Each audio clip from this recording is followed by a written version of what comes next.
که لور څنګه لباس ځان له کړی پلار پې ځان ناغرضه کړی که ښځې څنګه کپړې ځان له کړي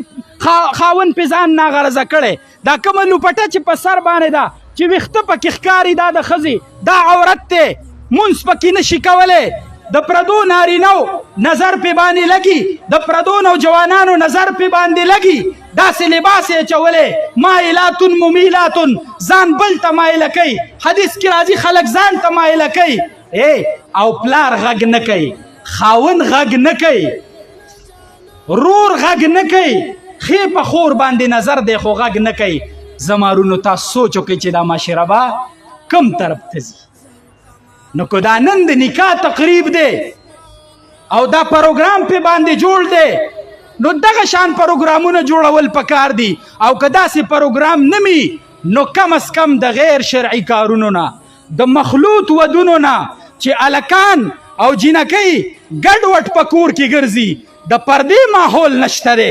د موبایل دور دی د موبایل زمانه ده نو کم از کم مخلوط ماحول مه جوړوه مخلوط ودونه مه جوړوه مخلوط پروګرامونه مه جوړوه مهار واچوه په دې زنانو کې مهار واچوه په دې نوجوانانو کې دا به ته په خپل زور باندې منې کې چې بچیه داسې مه کوه که نور وس دې نه کېږي پلاره د دې بچي په واده کې شرکت مه کوه مه کښېنه د دې بچي په واده کې د خدای په نسبت ګناهګار نه د خدای په نسبت مجرم نه د معاشرې په نسبت مجرم نه معاشره به هم در باندې افرین وی چې بېګای دې زوی اجلاګان راوستي او دا ډېر غیرتي پلار و چې وس یې پې نه رسېدو نو په واده کې نه دی ناست او الله رسول به هم د باندې ښه وی او اجر به دله درکوي په ځان خو دې وس کېږي که نه یو غلط کار دې ولید حدیث کې راځي په خوله په لاس یې منې کا که په لاس کې دې زور نه و په خوله ورته ووایه چې بچیه داسې مه کوه که په خوله دې وس نه کېده او چا دې خبره نه منله په زړه کې ورسره بغض وساته لکه په زړه کې بغض دې ته وایي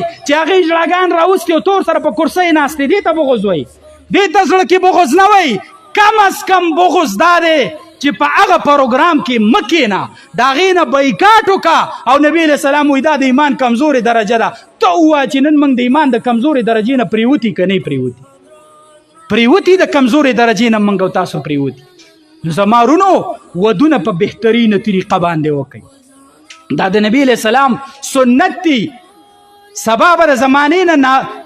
د معاشرې نه ناسور نه جوړېږي ودونه چې په بهترینه طریقه باندې وشو او که د الله او د رسول نه بغاوت پکې وشو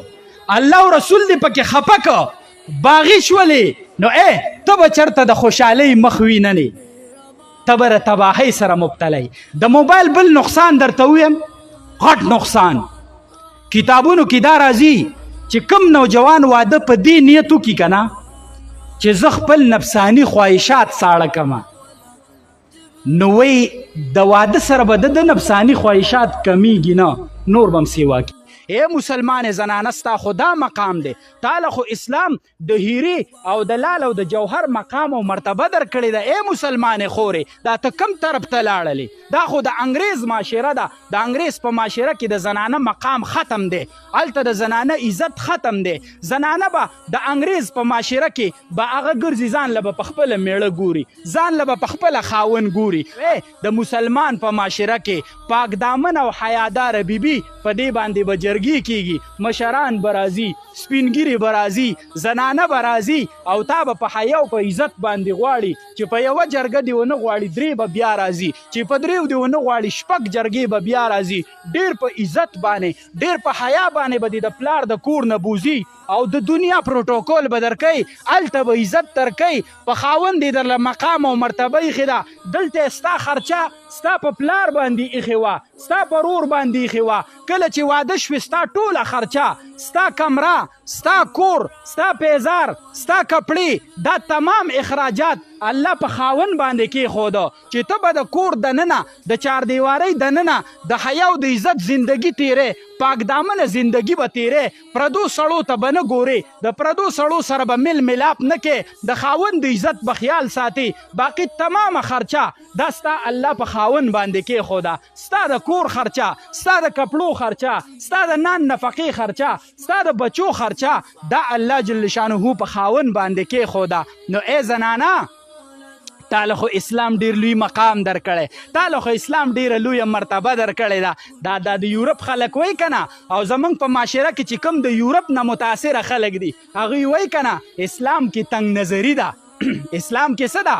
اسلام کې تنګ نظري ده. او وایي دا خو زنانې په کورونو کې بندي کړي دي او په چاردیوارۍ کې بندي کړي دي او بهر یې نه پرېږدي. اسلام کې تنګ نظري ده. موږ ورته یو نه، اسلام کې تنګ نظري نه ده، اسلام کې تنګ نظري نشته. اسلام زنانه له چې کوم مقام ورکړی په خپل مقام باندې زنانه پروښې ده. او که چرې په ازادۍ سره سکون راځي په زندګۍ کې، نو تاسو دې خبرې ته سوچ کوئ چې په یورپ کې د خودکشۍ دپاره خپلې ادارې جوړې دي. په یورپ کې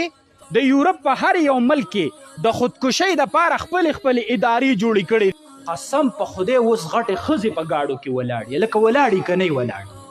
په سوزکو کې، په ډاکسونو کې، په ګاډو کې غټې ښځې په کولاو مخونو هغوی ولاړې پړقې وی چغې وی. ای زنانه ته ولې د خپل مقام نه باغي شولې؟ تا ته خو قرآن وی چې په دې ځمکه باندې قدم هم داسې ږده، داسې قدم په ځمکه ږده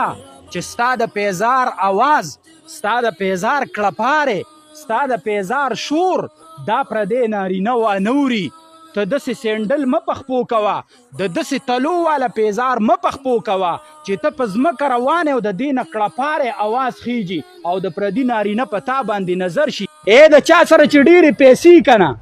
هغه دونه مضبوطې تالې ورونو ته والي که نه او په دیوالونو یې کنډتار هم تاو کړی او ښه ډېر سپي هم ساتلي او کیمرې هم لګولي او نوکران هم ساتلي. او قسم مې په خدای په خپله ښځې هم اعتبار نه وي، دا کوم چې ډېر مالدار خلک وي دوی خپلې ښځې له هم چابي نه ورکوي چې دې رامانې پیسې نه اخیستي دا میراته مې چېرته مړ نه کي بېګا. په خپله ښځه باندې هم د دې خلکو اعتماد نه وي. او غریبه ته چې ماښام په کټ کې خپې وخرې نو د کور ورم درنه کولاو پاتې شوی. دا ولې ستا په دې ځای کې اطمینان دی، اطمینان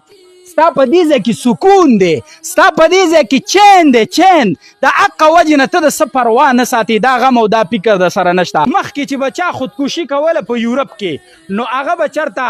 د بره چت نه راودانګل په روډ به راپرېوته. حکومت وخت ورله ادارې جوړې کړې په هر یو ملک کې چې ماحول به نه خرابوئ، د نورو خلکو ذهنونه به نه خرابوئ، په لارو کوڅو کې به خلکو ته ټینشن نه جوړوئ. خپلې ادارې وله جوړې کړئ چې کم سړی خودکشي کوي دې ادارې ته به راځي او دلته به خودکشي کوي. څو میاشتې مخکې یو یورپي ملک دی، اوس یې مانه نوم ایر شو، هغوی د تابوت په شکل باندې یو صندوق تیار که او دی د څه دپاره تیار که؟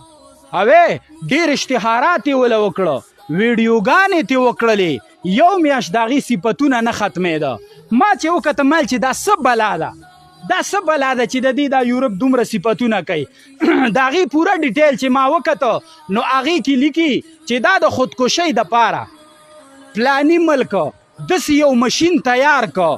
چې کله پکې انسان سملې او دا دروازه ورپسې رابنده کړي او بټن ووهې بټن نو په منټ کې دننه دننه به تیسا وځي، منټ به نه پوره کېږي، په منټ کې دننه به تیسا وځي، به سر تې اوچت که او مړی تې ژوندی به دې ښایي مړی تې راوچت که. ویل چې داسې یو زبردست مشین چې دی دا پلاني ملک ایجاد که. نو که په ازادۍ کې سکون وي، زمونږ او ستاسو په معاشره کې چې نوجوان خودکشي وکړي هر سړی پې لعنت وایي که نه پې وایي، هر سړی پې بد وایي که نه پې وایي، هر سړی ناشنا ګڼي که نه ګڼي، معزز خلک د هغه جنازې له نه ورځي. ولې زما او ستا په معاشره کې خودکشي ډېره ناشنا خبره ده او د یورپ په معاشره کې خودکشي ناشنا خبره نه ده. موږ د یورپ خلکو له دا پیغام ورکو، د یورپ نه متاثره خلک چې زمونږ په معاشره کې دي هغوی له دا پیغام ورکو که چېرته په ازادۍ کې سکون وي، که چېرته په ازادۍ کې اطمینان وي، که چېرته په ازادۍ کې چین او سکون، د الله او د رسول نه په بغاوت کې چین او سکون وي، نو تا په خپل ملک کې د خودکشۍ دپاره ادارې ولې جوړې کړې دي؟ تا په خپل ملک کې د خودکشۍ دپاره مشینان ولې جوړ کړي دي؟ تا په ملک کې خو دومره خودکشي کېږي. ما سره مخکې ورځو کې د امریکې نه یو ډاکټر رابطه وکړله، ویل چې زما زوی دی خودکشي کړې ده استاد جي او د ده به څه کېږي؟ ما ورته ویل چې څه مسله ده، څه وجه ده چې خودکشي کړی؟ ویل عمر یې کم دی، زما ویل یقین دا دی چې نابالغ و، بالغ هم نه و، او ویل زه دلته پاتې کېږم په امریکا د که کم ملک یادو خو یورپي ملکو او ویلې دا نو ما ورته ویل وجه څه ده ویلې تقریبا 6 ورځې وشوې چې لا دفن شوی نه دی اوس به دفن کو نو ما ورته ویل دا دومره ورځې دا ولې د لاش پروت دی ولې زر نه دفن کوئ ما ته وایي چې دا امریکا ده موږ د بل ملک خلک کاغذي کاروایي دلته ټیم اخلي هغه لا نه ده پوره شوې نو لهذا موږ کاغذي کاروایي اوس پوره شوه اوس به دفن کوو نو ما ورته ویل چې دا وجه څه وه ویل چې یاره نوره خو څه وجه موږ ته نه ده معلومه خو داسې څه میسج داسې څه پیغام یې پرېښی و چې زه د خپلې زندګۍ نه تنګ یم زه په خپل ژوند باندې تنګ یم یو نابالغه ماشوم د یورپ په معاشره کې رالګي او هغه خودکشي کوي هغه وایي زه د خپلې زندګۍ نه تنګ یم مسلمانانو تاسو ته پته شته غریبانانو زمیندارو خلکو تاسو ته پته شته تاسو چې ماسخوتن په کور کې وده شئ که نه اکثر د نه د کور ور کلاو پاتې شوی که نه پاتې شوی یا لکه داسې کېږي که نه کېږي د کور ور کلاو پاتې شوی دا سپینګیري مشران چې سار جمع لوځي لکه خدایم خانه تا خانه که دام څه چل کړی ور خو د کور کلاو پروت دی چې هلکان راپاسي خدایم غرق نه کړه تاسو څه چل کړی دا ور خو کلاو پروت دی دا ولې ته ماته دا ووایه چې دا ولې